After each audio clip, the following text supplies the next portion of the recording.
Okay, here's the second of a number of slide decks that are focusing on infectious disease therapeutics. Here we'll review the antibacterial agents, and we'll go through them more in depth when we talk about each specific condition. But the focus here should be really getting down the antibacterials. What will require you to do in some part is to merge what you remember from basic microbiology and other infectious disease content about which pathogens are involved or a focus of our approach and care. And then we'll look at the therapeutic end of it. And this block will just review the antibacterial drugs themselves.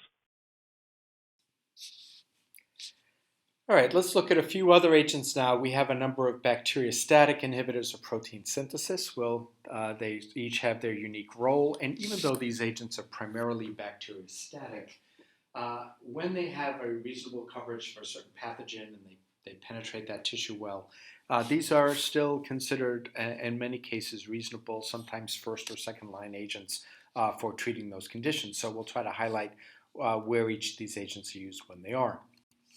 So let's first talk about linazolid or Zyvox. It affects protein synthesis. Here's what's really great about this agent. It covers MRSA and it covers vancomycin-resistant enterococci. It's available IV and orally. It really is pretty limited to really MRSA and VRE coverage. But when you have someone who can't tolerate vancomycin or for some other reason vancomycin is not a reasonable alternative, linazolid really sort of does a trick. It has a number of potential interactions with monoamine oxidase inhibitors or sympathomimetic agents because it has a mild MAO inhibition associated with it. What that means is that you have to do a drug interaction check and consider maybe holding off on agents that are associated with significant interactions here. But those are usually pretty well managed. The other issue with Zyvox or linazolid is it's a fairly expensive agent, but it may require prior authorization from providers, but it has a real role, and in practice it's often used when you can't use vancomycin for someone. So really here's a spectrum here in this graphic. Gram-positives and MRSA really is its only claim to fame. The tetracyclines are still pretty widely used, been around for a long time. They suppress growth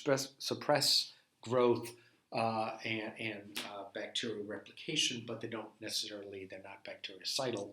They're pretty broad spectrum.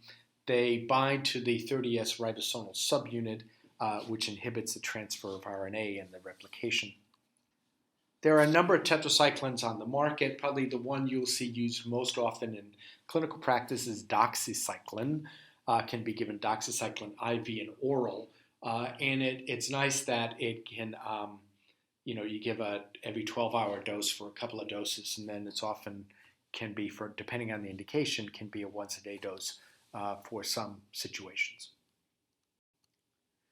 We use the tetracyclines for a number of conditions. It's appropriate for rickettsial diseases, for chlamydial infections, for mycoplasma infections, for Lyme disease. It covers atypicals. It's used for H. pylori and certain GI bleed infections. It's used to treat acne. Interestingly, it has some effects that are beyond infectious disease.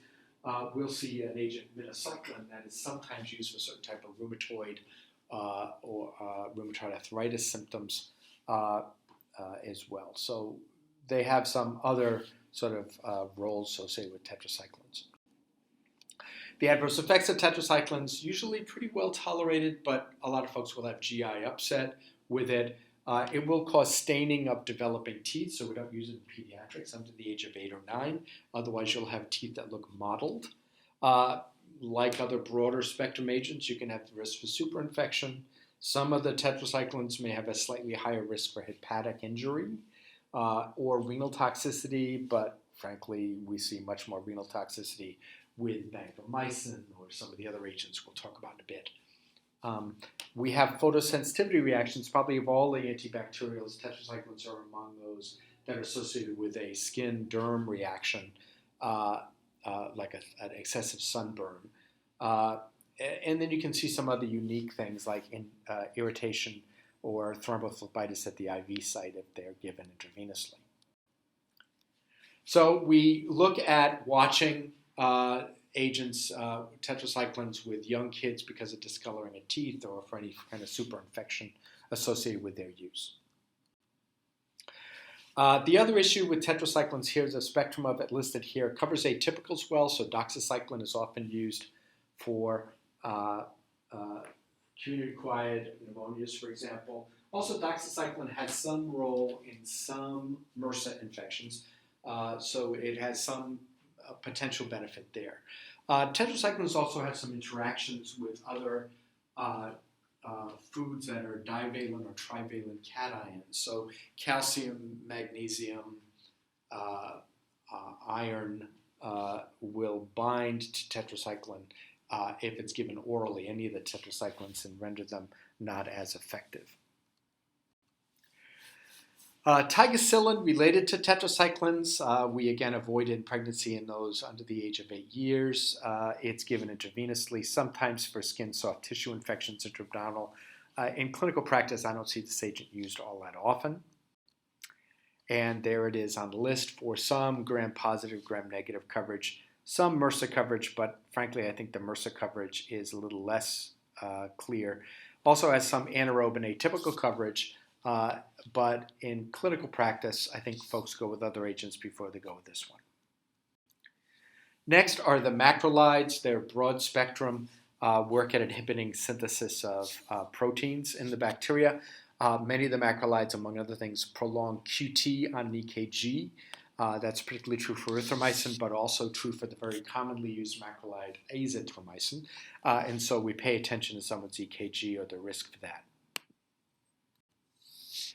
Here are some of the common macrolides here. Really, erythromycin historically used, but even though it's available IV and orally, not very commonly used.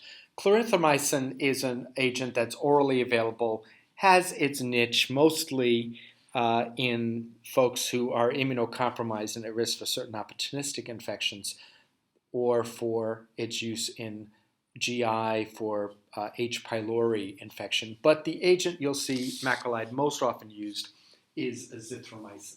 Azithromycin is an agent that is given either orally or intravenously, and it has a very long dwell time because it hangs out in tissue for a long time. It's given typically as usually a 3 to 7 day course of therapy, most often a 5-day course with an initial IV or oral dose, loading dose, and then a sort of maintenance dose for the next 4 days or so. So erythromycin, older agent, really don't need to focus so much on this. But it historically has been used to cover a number of things, but because it prolongs QT and causes a lot of GI distress, we don't see this used very much. The concern with all the macrolides, but particularly erythromycin, is QT prolongation, GI upset, which can be pretty severe. In fact, GI motility, progression of motility, is so dramatic that we sometimes see these erythromycin used by gastroenterologists to promote gastric transit time. Also, erythromycin can be hepatotoxic and cause some other problems as well. Lots of interactions with the macrolides, so you need to check them. That's true for erythromycin as well as azithromycin. Of all of the macrolides you'll see, though, azithro is the one you'll see pretty commonly used. It covers atypicals. We'll talk about a spectrum in just a minute. And so we use it particularly for covering atypicals in community-acquired pneumonias, but it has some other sort of niches as well.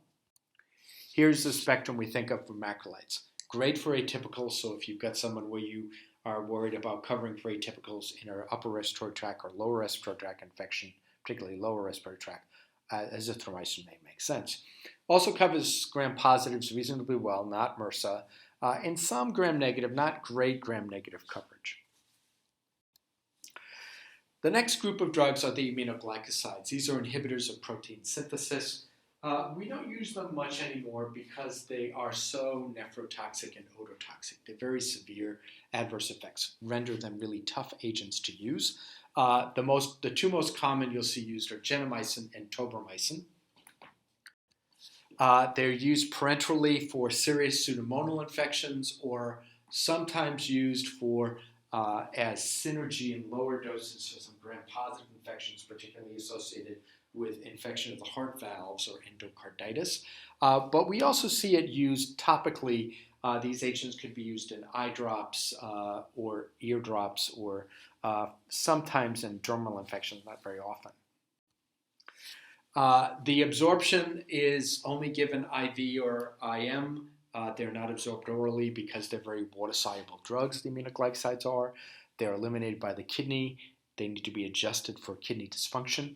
And if someone has significant kidney dysfunction, it's a difficult drug to dose because you need a long interval. The interval between doses may be so long that you actually don't have efficacy associated with it when you have to wait 2 or 3 days to give the next dose. There's a lot of variation in how patients kinetically respond to aminoglycosides. So if you're dosing aminoglycosides, you're almost always going to have a pharmacist helping you to do that dosing. Typically, what we want to see is a high peak level to drive this very water-soluble drug to the site of infection, particularly if you're treating pneumonias. And then we want to let the levels get below 1 so the drug does not accumulate in the kidney or in the ear where it's associated with significant ototoxicity, including permanent deafness, or nephrotoxicity, including permanent kidney failure. So these adverse effects really limit their use. The ototoxicity and nephrotoxicity are the main ones. We also are concerned with neuromuscular blockade for folks on a neuromuscular blocker. Although we don't use neuromuscular blockers much, that might be an issue for surgery, or if you occasionally have someone on a ventilator in the ICU, but even in those cases, we don't use neuromuscular blockers much anymore. So the spectrum of aminoglycosides purely gram-negative, but the advantage is that they cover Pseudomonas. Aminoglycosides are really pretty much reserved for serious infections involving Pseudomonas and otherwise are not really used except maybe in eye drops. The next group of drugs are the fluoroquinolones. The fluoroquinolones are pretty widely used. We're going to focus on ciprofloxacin, levofloxacin, and moxifloxacin. The other ones are probably of maybe a little interest to you, maybe in a practice area you may see them used, but most folks really will go with cipro or levaquin or moxifloxacin. Doses are here. And there's the dose for moxifloxacin. The advantage of moxifloxacin, as opposed to the other quinolones, is that it covers anaerobes. None of the others do. The quinolones will cover some gram-positive and really gram-negative with reasonable coverage for Pseudomonas in some patients. But in a lot of areas of the country, we have resistance of 30-40% with Pseudomonas to fluoroquinolones. Ciprofloxacin, probably the oldest of the group. It works at inhibiting bacterial DNA gyrase. It covers gram-negatives, some gram-positives, covers Pseudomonas, although it's variably reliable. In that case, it's not useful for anaerobes. Only moxifloxacin is. It's absorbed pretty well orally, but like we talked with tetracyclines, you can't give it orally with calcium or magnesium or any divalent or trivalent cation, 2 or 3 positively charged, electrically charged ions. The reason is that it will bind, the cipro will bind to, for example, iron, and that iron will bind to another molecule of cipro, which will bind to more iron, and what you end up with is a mass of iron and cipro in the gut that won't be absorbed systemically. Adverse effects associated with quinolones, sometimes risk for agitation and seizures. A concern we have with particularly older patients or older patients on corticosteroids like prednisone is a risk for tendon rupture, and so we worry about that. And we talked about the drug interactions with cations, also some interactions with other things like warfarin or Coumadin, the anticoagulant, which we still use somewhat, and theophylline and caffeine levels go up with agents like Cipro.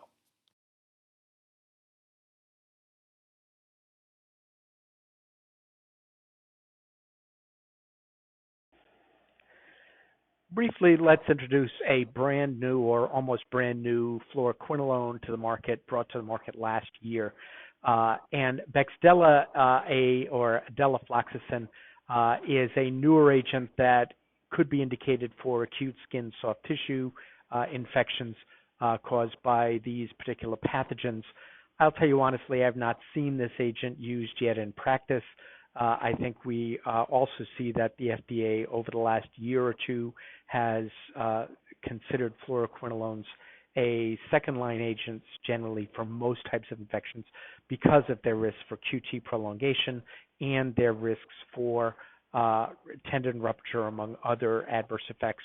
In addition, we're always concerned about antimicrobial stewardship principles and reserving agents that are broader in spectrum to conditions where other narrower spectrum agents are not appropriate. But just as an introduction, the here's yet a quinolones newer cover antibiotic some over the gram-positive, last gram-negatives. Moxifloxacin is the only one that covers anaerobes. The quinolones also cover atypicals. So you'll see it used for community-acquired pneumonias. You'll see it used for some urinary tract infections. The problem with the quinolones, like we saw with the azithromycin, is that it also prolongs QT interval. And so we need to watch or pay attention to QT prolongation as well when we use fluoroquinolones. All right, let's talk about a few other agents here. One, the sulfonamides and trimethoprim. Sulfonamides have been around for a long time, maybe as long or longer than the penicillins actually. They're structural analogs of para-aminobenzoic acid. They suppress bacterial growth because they inhibit the synthesis of folic acid in the bacteria. Keep in mind, bacteria need to synthesize their folic acid. We get it from our diet. You can see microbial resistance develop, though, with sulfonamides, and so we don't use it as much as we used to. Historically, it was a great drug for E. coli urinary tract infections, but we see a fair amount of resistance to E. coli. We also worry about sensitivity reactions with sulfonamides as well.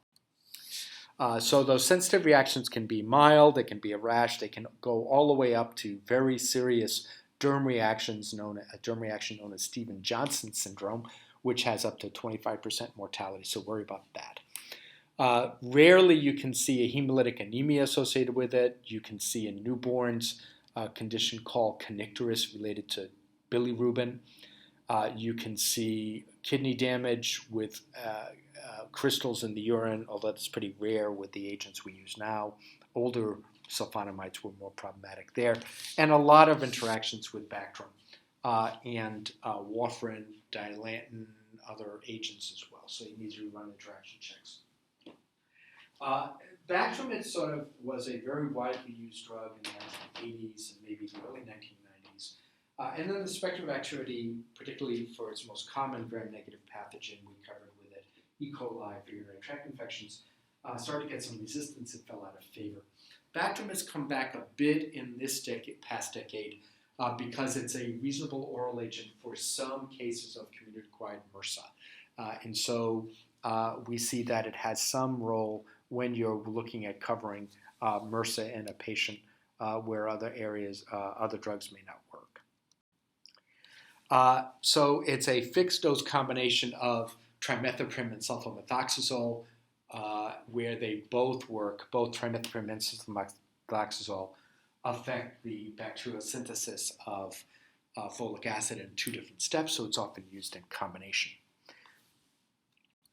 And the spectrum is some MRSA coverage, which has rendered it somewhat effective, some gram-positive and reasonable gram-negative, but not Pseudomonas coverage. Another agent we'll talk about is metronidazole, a flagell. And this is actually an agent used pretty widely. It's interesting in that it works also not only for anaerobic infections, but also works for some protozoan infections. And so you see metronidazole used for conditions like, for example, giardia. Someone, for example, comes back from a backwoods wilderness experience and drank some water from a stream or a pond that might have been infected with Giardia from, for example, a beaver dam or something. And metronidazole works pretty well for that.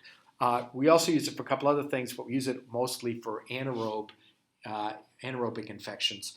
And it's pretty widely used for anaerobe as usually an add-on coverage. Particularly, it's one of the few agents that is rendered still reliably effective against Bacteroides, which is a common below the diaphragm anaerobe in gut infections. So I've added metronidazole to this table. Think of metronidazole as almost purely limited to anaerobe coverage. Some other antibacterials, one common one, or fairly common one, is clindamycin. It covers some gram-positive and anaerobes as well. It's an alternative to penicillin and amoxicillin for dental abscesses in patients who are allergic to penicillins and can't tolerate them. The problem associated with clinda, any antibiotic can increase the risk for something called Clostridium difficile or C. diff infection. Probably clinda was the first agent identified to be associated with that, and it's gotten the reputation of being a higher risk for C. diff than other antibacterial agents. Whether it really warrants that or not, risk is maybe a little bit debatable, but it's certainly been associated with a higher risk for pseudomembranous colitis associated with C. diff. It's given orally, IV, can be given IM, pretty rarely to do that, typically for anaerobic infections or for infections where someone's a pen allergic and you need to cover oral anaerobes as well. And so there you'll see some gram-positive, some MRSA coverage, but really its claim to fame is anaerobes. All right, as we look at a few other antibacterials, most of the remaining agents we'll talk about are not commonly used. I just want you to have a little familiarity with them. Chloramphenicol, a much older agent that's associated with serious bone marrow suppression, not used commonly. But when we have resistance to many other pathogens, sometimes an infectious disease service may pull one of these agents out. That's true for chloramphenicol. Occasionally, because of resistance, old resistance and older agents, bectinomycin not used much anymore. A combination Synarcid had historically been used for vancomycin-resistant enterococcal infections, but is associated with hepatotoxicity. So it's very much a niche drug with very limited role or use. When we think about agents for urinary tract infections, these might be agents that are only excreted in the urine or affect urine agents. These are, for the most part, second-line agents, perhaps with the exception of nitrofurantoin. Nitrofurantoin is used for some urinary tract infections as long as someone has adequate kidney function so that they can secrete enough nitrofurantoin into the urine, into the bladder for it to be effective. Nitrofurantoin's bacteriostatic in low concentrations, may be bactericidal in higher concentrations. It works to damage DNA in the bacteria. It's reasonably effective for gram-positive and gram-negative, but it's only used for UTIs, does not get adequate tissue levels anywhere else. And if someone does have diminished kidney function, like older folks, it won't get enough level in the urine of the bladder to be effective. So not all that commonly used. It is associated with some GI effects. Most concerning is its pulmonary toxicity, particularly hypersensitivity reactions in the pulmonary tree. And so we watch for that. We could also see peripheral neuropathies. And so this is an agent that a lot of clinicians really kind of avoid because it's only effective to a marginal degree. And it's associated with some potential toxicities. As you're looking at using antibacterial agents, you really want to look at some national antibiogram data. Maybe the Sanford Guide is an example of one. You can find other ones. But also looking at your local or regional antibiogram for a local or regional area where you're practicing.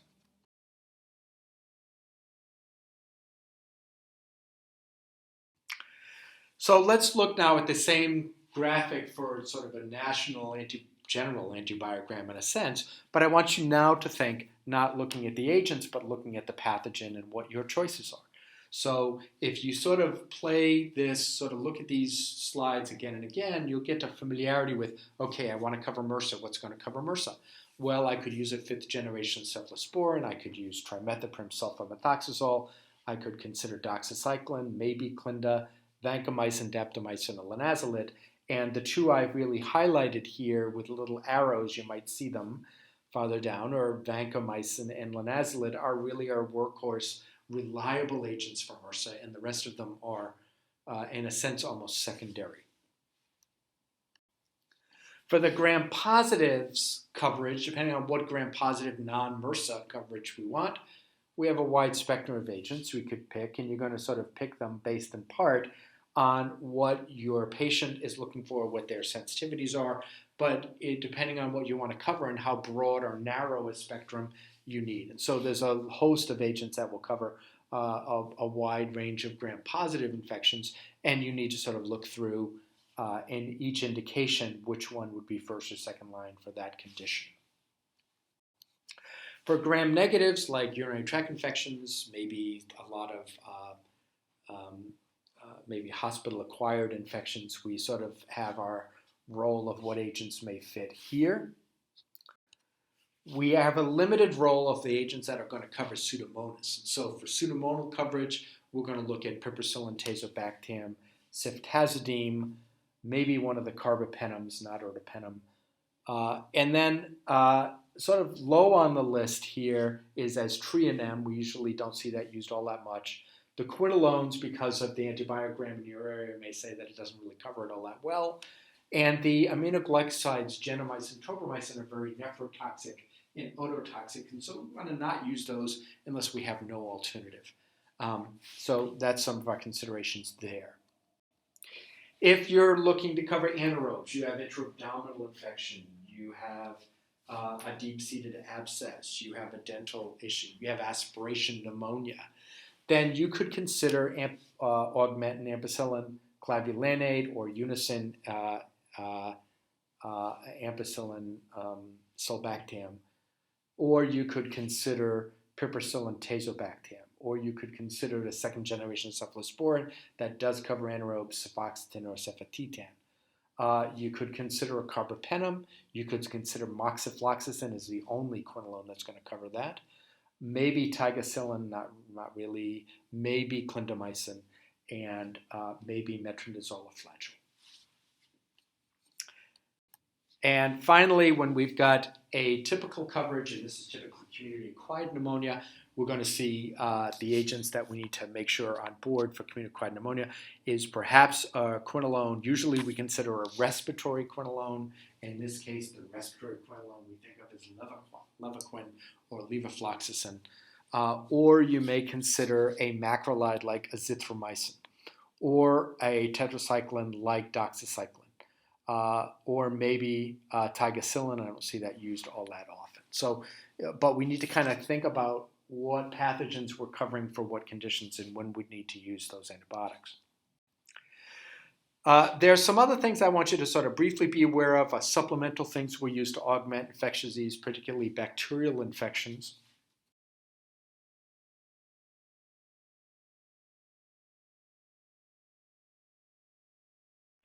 So let's first look at vasodilatory shock. And we have a lot of different etiologies for vasodilation.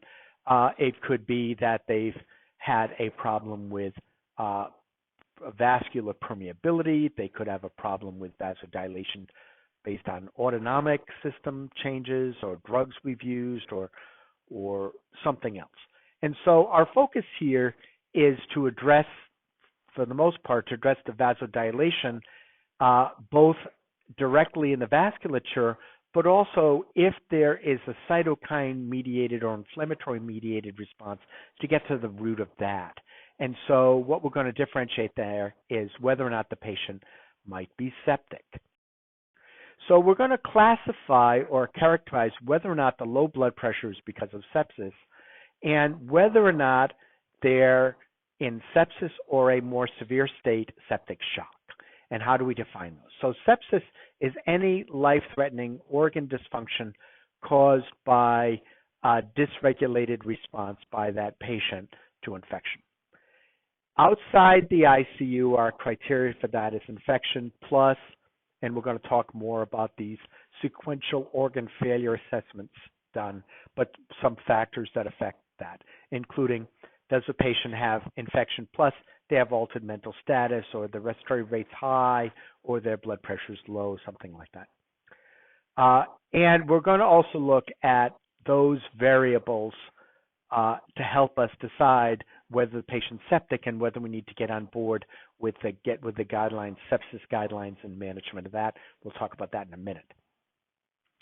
Inside the ICU, anything that sort of infection is a sort of a trigger, you're really worried about those patients who have other sort of cardiac or non-cardiac morbidities that increase their risk. And so we're going to be really conscious of that, of those variables. Whether they're in or outside the ICU, they're pretty similar in how we define sepsis. Septic shock is sepsis plus one of the following. Their mean arterial pressure is below 65, for which they need a vasopressor, or their lactate level is high, above 2 millimoles per liter, or they continue to have what presents as sepsis despite the fact that you've given them a fluid bolus. And so we're going to sequentially look at these organ failure assessments related to sepsis, and we're going to sequentially in the first hour do a lot of aggressive things. Our management for surviving sepsis, septic shock in the last year has evolved from things we do in the first and second 3 hours of therapy to doing all of these things in the first hour we see the patient. And what we'll do initially when they present with what looks like septic shock, whether that's from the ED or in the ICU or in the med-surg floors, wherever it is, they're going to get stat lactate levels, they're going to get blood cultures, they're going to get broad-spectrum antibiotics started based empirically on how that patient looks, what are the potential sources for sepsis. You're going to give a rapid administration of crystalloids, usually that's either saline or lactated ringers solution. Either of those two can work. And you're going to start vasopressors if their MAP is below 65. Those patients may often quickly be shipped to the ICU, particularly if their pressures are really low or they're looking like they're having septic shock. If they're not in septic shock but just in sepsis, they might be able to manage that in the med-surg floor. But you want to make sure that these are done and aggressively done. You also might want to look at if they need more than one antibiotic. Let's say, for example, they need Piptazo and they need Vanco. If they have a single line and it takes time for them to get a second IV site in, then what we might want to do is to make sure that the Piptazo is a loading dose of Piptazo that could be 3.3 or more appropriately, might even be 4.5 of Piptazo. Give that over 30 minutes, maybe even less than 30 minutes. And then if they have Vanco, then give them whatever is an appropriate load of Vanco immediately after the Piptazo. If they have lactated ringers running and there's a problem with Piptazo and compatibility, which shouldn't be if for most formulations of Piptazo, but if that's an issue, and they have a problem, just recommend, can we switch the first fluid bolus to just saline? So we don't have that problem until we get appropriate lines in place for this patient, and then deal with that later. So the key issues are to really triage. Our goal is get those first dose of antibiotics into them quickly in the first hour. You won't get it finished in the first hour, but you want to do all of these things, including the rapid bolus of IVs and the appropriate antibiotics initiated and really get going within the first hour. Sooner is better.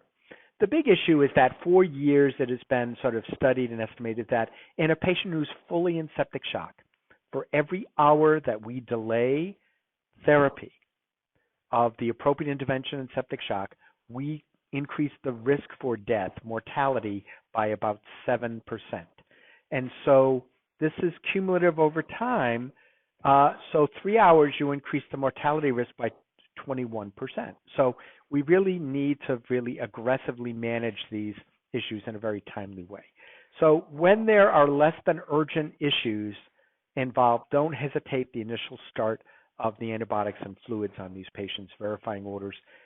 Get the first dose into them, leave a check for yourself to go follow up with the team to look at second and third doses, how to adjust those, but get those first doses and loading doses into those patients quickly. So the vasopressors, when we add them on board, we typically look at after the first hour, we've given patients, 3+ liters of fluid. You've started the antibiotics. You've done all the other things we've just done. And if they need vasopressors, if their MAP still isn't above 65, usually we go to norepinephrine. Norepinephrine is our first drip we start. And then from norepinephrine, we may add vasopressin. Sometimes they'll add phenylephrine or epinephrine or dopamine on top of that. So let's look at those vasopressors. So ideally, all vasopressors ideally should be administered in a central line. So usually in these patients, while they're starting the vasopressor, they may need to start it with a peripheral line. That is certainly not ideal because these drugs are vasoconstrictive. You really worry about causing really extravasated site and causing major tissue injury with these vasoconstrictors. So we definitely want a central line. But if they're working to get a central line but they don't have it and this patient's really crumping, they may need to administer these by the largest bore peripheral line they can get. And so that's the case. The reason we use norepi first is because it's primarily alpha, has some beta-1 adrenergic effect, but it's primarily vasoconstrictive. And it's probably the agent we think of as our choice agent in septic shock for patients who are otherwise normal bulimic. Epinephrine and vasopressin are not unreasonable. Vasopressin is a sort of second-line therapy which can be used in addition to or in place of norepinephrine if norepi hasn't worked. But we don't usually need to rely on that. Usually for most patients, the norepi's done the trick. Epi has a potential role as well, but the other vasopressors we could use are phenylephrine. Phenylephrine is certainly all alpha with no beta, and so sometimes we'll have folks on phenylephrine. It's just that norepi is sort of the first go-to drug, more widely, readily available, handy to have. Phenylephrine, though, can be a reasonable choice as well. Finally, dopamine. Dopamine, though, being a tricky drug based on the dose we give, we see alpha versus beta effects, and we often don't have enough alpha effect at the dose we want to use in a patient who's in septic shock. So it's not very often we go to dopamine as our first choice in septic shock. But if there's also cardiogenic shock or there's something else going on, then dopamine could be considered a potentially reasonable choice. Our choices for antimicrobials in septic shock, we're going to look at empirically what's going on with the patient. What's the likely sources? We don't have the cultures back yet. We have to make an empiric decision before we know that. But you're going to look at what's the source, what are the common things. Usually, if anything, you go with broader spectrum rather than narrow spectrum. You can narrow things down 48 hours later, 24 hours later, when you get culture results back, other things back. You also clearly need to look at their allergy history, their organ status, but you want to look at loading them up initially and then adjusting future doses based on renal and whatever function you've got. You also want to look at their immunocompromised status. You want to look at whether they have other risks for immunocompromised status where you need antiviral or antifungal therapy. You do want to get those antibiotic stat. We did notice that 7 or 8% mortality each hour we delay. So that's, based on good evidence from a decade ago, important for us to really pay attention to that. You also want to look at multiple antibiotics or broad spectrum antibiotics. And when you have to sequence them, if you only have a first choice agent, you're going to pick the agent that has the broadest spectrum for what you think you're going to cover first, and then the next antibiotic second, and or if the infusion time can be fast on any one of them, you give the fastest one possible. If you have multiple antimicrobials, so you might have to manage that. The routine practice is pip-tazo over 30 minutes first, then you vanco after that. If you knew that MRSA was the problem and it's not likely anything else, you could change the sequence to vanco first because you have a very high probability for that. But that's not the usual case. Usually you want something more broad spectrum like piptazo right off the bat, plus you can give it over 30 minutes or even less. Okay? You can then de-escalate therapy later on based on the data you've got, but initially we start hard. The other issue is about whether or not we use procalcitonin as a marker. And many clinicians, particularly in the ICU, are using procalcitonin to guide therapy, but it's not yet considered the standard of practice. The evolving data for procalcitonin really has come from data over the last few years or so, not considered a absolute standard, but it's really suggesting that procalcitonin is helpful. And usually initially when somebody presents with sepsis, you're not going to use your procalcitonin to decide yay or nay to start antibiotics. You've got all those other things you're going to do the Surviving Sepsis campaign. But as you're looking at whether or not to de-escalate later on, the things we're going to be helpful in de-escalating later on might be, do you have a nasal swab for MRSA?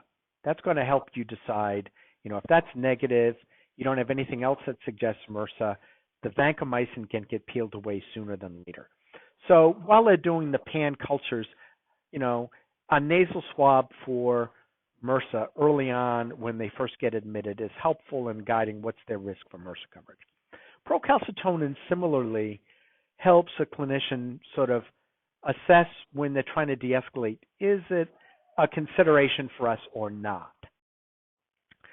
The other issues we'll look at is procalcitonin is more commonly, again, I see as an issue for de-escalation than it is an issue for initiation. Initiation, if you've got somebody with overwhelming sepsis, you're going to start. Now, initiation for someone who's not overly septic, that's a different story. Procalcitonin may have a helpful guideline there. One other issue we've got to consider in patients with septic shock is whether or not it makes sense to add hydrocortisone. And hydrocortisone, particularly if you've got anybody who you question adrenal dysfunction or extra stress, particularly if they've been on corticosteroids or they have a history of Addisonian crisis, don't hesitate to start the hydrocortisone.